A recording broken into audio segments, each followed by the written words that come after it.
नमस्कार दोस्तों, स्वागत है आपका प्रयास के इस डिजिटल प्लेटफॉर्म पर। और दोस्तों, आज जैसा कि आपको दिख रहा है, रीट का जो पेपर का सॉल्यूशन है मैथ्स का, वो मैं लेकर आपके सामने उपस्थित हुआ हूँ। और पहला क्वेश्चन है दोस्तों, एक संख्या 84 से पूर्णतः विभाजित है तो निम्न में से कौन सा कथन असत्य नहीं है। सबसे पहले तो ये देखिएगा, ये कुछ ऐसी लैंग्वेज है जिसमें ऐसे कहे कि असत्य नहीं है। जो असत्य नहीं है, इसका मतलब जो सत्य नहीं है वो असत्य होता है, और असत्य नहीं है वो क्या है, सत्य है। असत्य नहीं, इसका मतलब क्या है, वो सत्य है।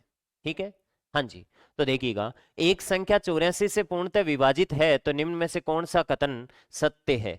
84 से पूर्णतः विभाजित होने वाली संख्याएं कौन सी होती है। किसी भी संख्या के जो अपवर्त्य होते हैं, मल्टीपल्स जो होते हैं, गुणज जो होते हैं, वो उस संख्या के अपवर्त्य या मल्टीपल्स होते हैं, वो उस संख्या से पूरे पूरे विभाजित होते हैं। जैसा कि मैं बताना चाहूं आपको, 15 है एक संख्या, ठीक है। 15 के मल्टीपल्स कौन कौन होंगे। 15 के मल्टीपल्स आपके पास में होंगे। 15 का पहला मल्टीपल होगा 15, 15 का दूसरा मल्टीपल 15 दूनी 30, 15 का तीसरा मल्टीपल 15 ती 45 से, 15 का चौथा मल्टीपल 15 चौके 60। ऐसे किसी भी संख्या का जो अपवर्त्य होता है, मल्टीपल होता है या गुणज होता है, इनको ही अपन गुणज बोलते हैं। क्या बोलते हैं, गुणज बोलते हैं, मल्टीपल बोलते हैं। इन्हीं को ही अपन अपवर्त्य बोलते हैं। क्या बोलते हैं, अपवर्त्य बोलते हैं। किसी भी संख्या के अपवर्त्य होते हैं, वो उस संख्या से जरूर विभाजित होते हैं। ये संख्या आपके पास में कितनी है, 15। ठीक बात है, ओके। इसके बाद में देखिएगा, इस संख्या के अपवर्तक कौन कौन होंगे। जैसे 15 खुद इसका अपवर्तक होता है, 5 इसका अपवर्तक है, 3 इसका अपवर्तक है, 1 इसका अपवर्तक है। ये सारे इसके क्या कहलाते हैं, अपवर्तक कहलाते हैं। क्या कहलाते हैं, अपवर्तक कहलाते हैं। इनको अपवर्तकों को इंग्लिश में बंधु फैक्टर बोलते हैं। क्या बोलते हैं, फैक्टर बोलते हैं। ये अपवर्तक कहलाते हैं। गुणजों को इंग्लिश में बोलते हैं मल्टीपल। क्या बोलते हैं, मल्टीपल बोलते हैं। चलो ठीक है। अपवर्तक होते हैं, इनको अपन गुणनखंड भी बोलते हैं। क्या बोलते हैं, गुणनखंड भी बोलते हैं। बहुत सी बातें यहां से निकल कर आती है। कोई भी संख्या होती है वो प्रत्येक गुणनखंड से विभाजित होती है। किसी भी संख्या का गुणनखंड उस संख्या से छोटा होता है, ये कहना भी गलत है। किसी भी संख्या का गुणनखंड खुद होती है, वो उससे छोटी थोड़ी होती है। ठीक है, हाँ जी। कोई भी संख्या के गुणज जो होते हैं, वो उस संख्या से बड़े होते हैं, बिल्कुल बड़े होते हैं, लेकिन एक गुण जैसा होता है जो उस संख्या के क्या होता है, बराबर भी होता है। ये कुछ बहुत सी चीजें, किसी भी संख्या के जो गुणज या अपवर्त्य होते हैं, इनकी संख्या अनिश्चित होती है। क्या होती है, इनकी संख्या अनिश्चित होती है, कोई फिक्स नहीं होते हैं किसी भी संख्या के गुणज। बहुत ही अच्छा क्वेश्चन यहां से ये भी बनता है, किसी भी संख्या के गुणजों की संख्या निश्चित होती है ना साहब। हाँ जी, किसी भी संख्या के अपवर्तकों की संख्या निश्चित होती है, बिल्कुल। अपवर्तकों की संख्या क्या होती है, निश्चित। किसी भी संख्या के अपवर्तकों की संख्या निश्चित होती है। किसी भी संख्या के गुणनखंड, एक प्रत्येक संख्या का गुणनखंड होता है, क्योंकि एक का भाग प्रत्येक संख्या में जाता है, तो ये सार्वत्रिक गुणनखंड होता है। क्या होता है, सार्वत्रिक गुणनखंड होता है।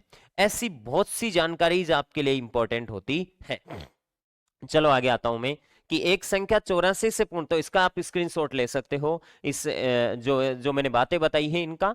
और उसके बाद में देखो आगे बढ़ता हूं, प्रश्न क्या बोल रहा है कि एक संख्या 84 से पूर्णतः विभाजित है, तो 84 से विभाजित है, क्या इसके अपवर्तक होंगे, ना ना। अपवर्तक संख्या से विभाजित नहीं होते हैं, संख्या ही अपवर्तकों से विभाजित होती है। एक संख्या 84 से पूर्णतः विभाजित है, तो ये 84 के मल्टीपल चलेंगे। 84 का अगला मल्टीपल कौन सा होगा, 84 का अगला मल्टीपल होगा आपके पास में 168, ऐसे 168, ऐसे ऐसे चलेंगे। एक संख्या तो 84 खुद 84 से विभाजित है, 168 खुद 84 से विभाजित है, वह संख्या निश्चित रूप से 21 की अपवर्तक होगी। 21 के अपवर्तक कौन है, 21 के अपवर्तक अभी बताए थे मैंने। 21 के अपवर्तक, 21 के अपवर्तक 21, 7, 3, 1, ये 21 के अपवर्तक हैं। तो एक संख्या 84 से विभाजित होने वाली संख्या 21 के अपवर्तकों में कहां आ गई भाई, ये बात तो सही नहीं है। ठीक है, तो ये तो आपका असत्य है। ठीक है, अगला देखो, वह संख्या निश्चित रूप से 15 से विभाजित होगी। कोई संख्या 84 से विभाजित हो रही है, जैसे 84 को ले लो, इसमें 15 का भाग जा रहा है क्या? नहीं जा रहा साहब, ये भी बात असत्य है। वह संख्या 7, 14, 28, 42 की अपवर्त्य होगी, बिल्कुल सही बात है। 7 के अपवर्त्य, किसके अपवर्त्य? 7 के अपवर्त्य। 7, 14, 21, एक कहीं जाके क्या आएगा? 84 आएगा, बिल्कुल आएगा, ठीक है। हाँ जी, इसी प्रकार से 14 के अपवर्तक बोल रहा हूं मैं, अपवर्त्य बोल रहा हूं। 14, 28, 56, ऐसे 14, 6, 84, ठीक है, इसी प्रकार से। हाँ जी, 28 का अपवर्त्य, 28 का अपवर्त्य 28, 56, 84, बिल्कुल। हाँ जी, 42 का अपवर्त्य, 42 दूना 84, बिल्कुल।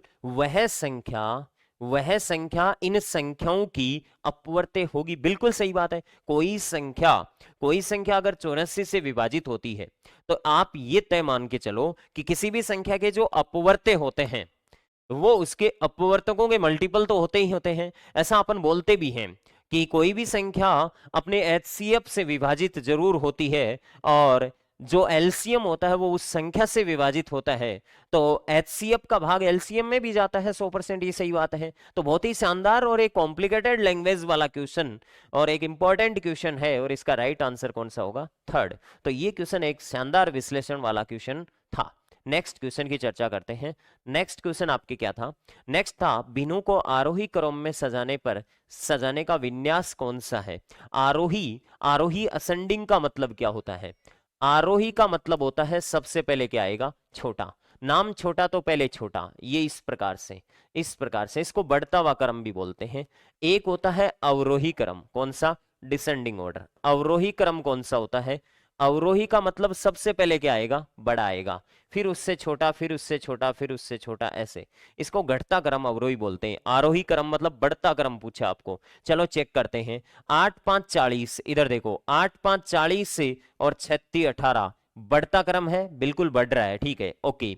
आगे चेक करता हूं, 6 दूनी 12 और 5 ती 15, ये घट गया ना क्रम, तो ये आरोही क्रम का सही विन्यास नहीं है। अगला ऑप्शन चेक करता हूं। अगला ऑप्शन मेरा क्या है? 6 दूनी 12 और 5 ती 15, ये तो घट गया साहब, पहले ही घट गया, तो ये आरोही क्रम नहीं है। ओके, चेक करता हूं फिर अगला। 8, 5, 40 से 9 ती 27, बिल्कुल बड़ा है 27 से 40। 5 ती 15, 9 दूनी 18, बिल्कुल बड़ा है, बढ़ रहा है क्रम। 6 दूनी 12, 5 ती 15, बिल्कुल बड़ा है। हर जगह बढ़ता हुआ क्रम कौन से का चल रहा है? थर्ड का चल रहा है। क्रॉस मल्टीप्लाई कर लो, बड़ा चाहिए तो बड़ा ऊपर होना चाहिए, राइट साइड में होना चाहिए, आगे बढ़ा चाहिए तो। ये इस प्रकार से अपन ने इस क्वेश्चन का सॉल्यूशन किया। नेक्स्ट क्वेश्चन देखो भाई, नेक्स्ट क्वेश्चन क्या है अपना? नेक्स्ट क्वेश्चन अपन को ये कह रहा है कि एक विद्यालय के कक्षा 5 के छात्रों में से कक्षा 5 के कुछ छात्र पिकनिक के लिए जाते हैं। इनमें लड़कों में से 3/4 भाग और लड़कियों का 1/5 भाग पिकनिक पर जाता है, ठीक है। एक विद्यालय की कक्षा 5 है, कक्षा क्या है? 5 है, कक्षा 5 है, और इस 5 का कुछ भाग पिकनिक पर जाता है। चलो ठीक है, देख लेते हैं। इस कक्षा में कुछ तो बॉयज हैं, क्या है? बॉयज हैं, और कुछ क्या है? गर्ल्स हैं, ओके। हमें नहीं पता कि कितने बॉयज कितने गर्ल्स, लेकिन ये कह रहा है लड़कों का 3/4 भाग पिकनिक पर जाता है। लड़कों का पिकनिक पर जाएगा कितना?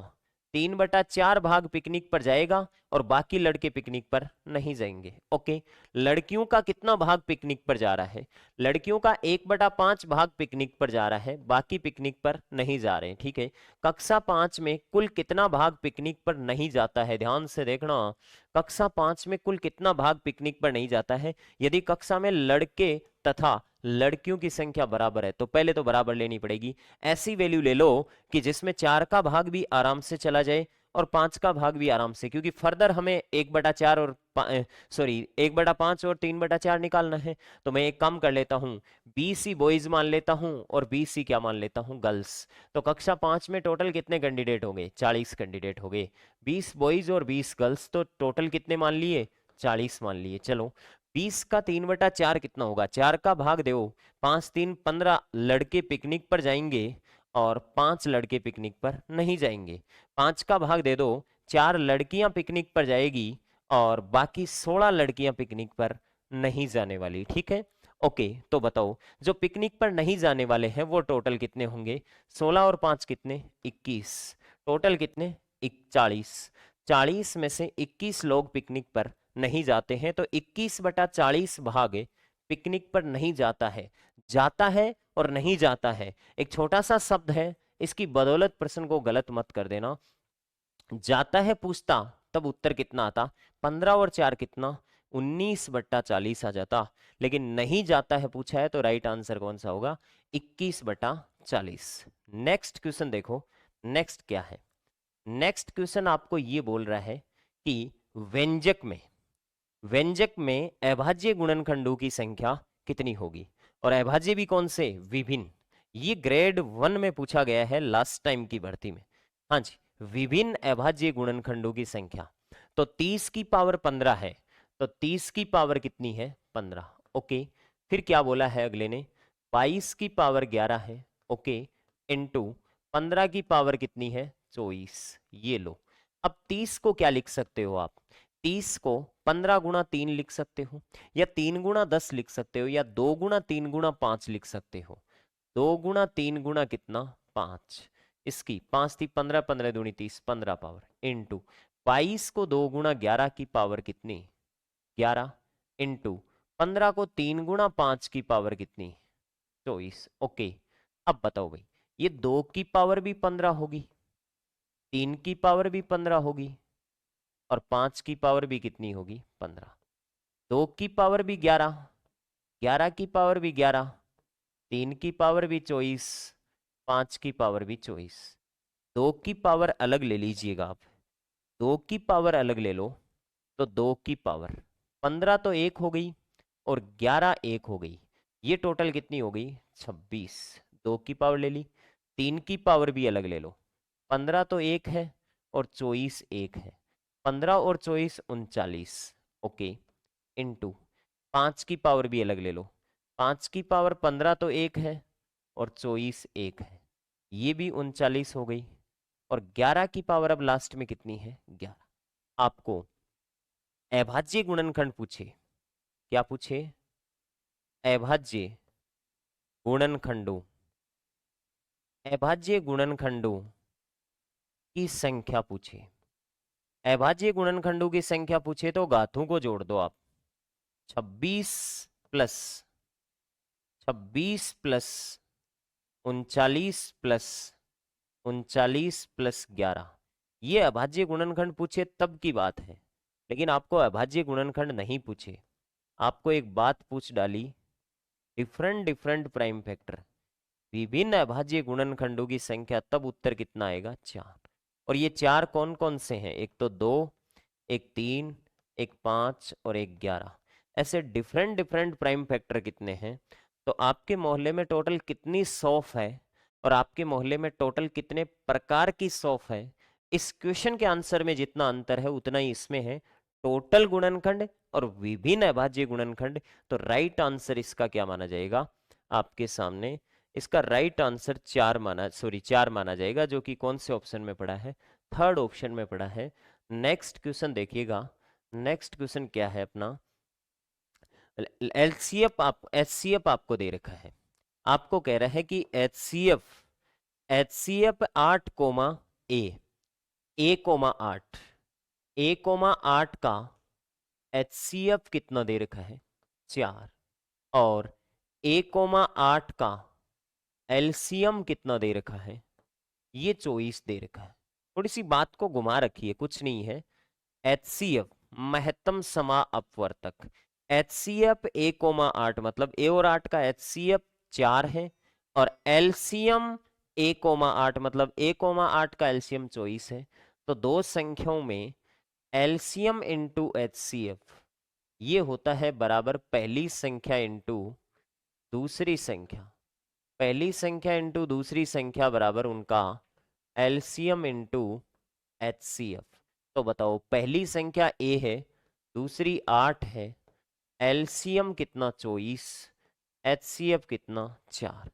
4 का डिवाइड कर दूं 8 में, 2 बार और a बराबर 2 का भाग कितनी बार, 12 बार। तो राइट आंसर कितना होगा, 12 हो जाएगा। इस प्रकार से हमने ये मैथ्स के क्वेश्चनों का सॉल्यूशन किया। ओके बंधु, थैंक यू।